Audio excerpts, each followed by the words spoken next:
Whether or not you should rent or buy property is an age-old question and debate that comes up time and time again. There's so many perceptions and emotions around the idea of renting or buying property. You'll hear many things like, oh, if you're renting somewhere, you are basically lighting that money on fire because it's not adding equity to a home. You also hear people saying that buying property is actually a huge investment of high concentration, sometimes very early on in your life, that can actually affect your financials moving forward for many, many decades to come. So what I'm actually going to show you is a rent versus buy calculator that I created to help you make some of these decisions. Now, this calculator is a simplified version, which has some of the main factors you can tweak around, but it won't have every single detail that you might see in other calculators or spreadsheets.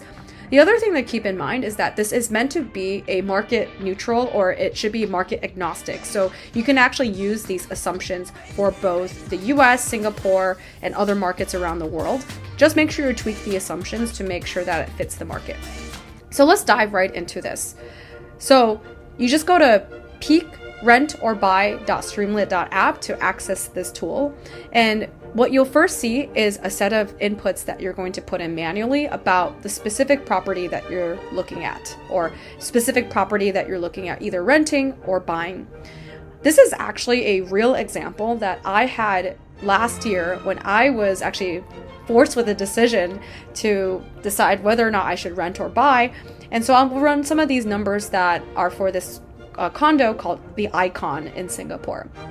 So when I looked at the 1-bedroom unit for Icon, close to 600 square feet, home price is about 1.15 million. Monthly rent is 4.3K. And I use some kind of typical numbers here, at least right now with the current interest rate environment, etc., to calculate some of this. I know that the mortgage rate is actually sometimes 4.2, 4.3, but let's just do 4 for now, for simplicity's sake. So all I do is I scroll down here to calculate decision. So I press this button. And what this is actually calculating is all the different costs that go into renting or buying property. And one thing that often gets missed out, which is a detail that I have in this calculator, is the idea of the opportunity cost that the money has when it's going into something like the down payment or the cost of sale of a house that would have otherwise been invested into the market. So that's why actually what you see here is actually a pretty big difference between renting and buying for my specific circumstance. And over the 30-year period, when you're looking at all the total costs plus the opportunity costs, I would actually be saving $1.7 million by renting versus buying. So this is one example that I am walking through of my specific apartment that I was looking at. And, ultimately I decided actually not to buy even before I looked at this calculator. Now, one thing you can also then look at is, okay, at what point am I going to actually break even on the decision between renting and buying property? Breaking even basically means that you're indifferent between both of those options. We all know that a few years ago, during the zero interest rate environment, the mortgage rates were actually extremely attractive globally, which is why I think a lot of times it did make sense to buy.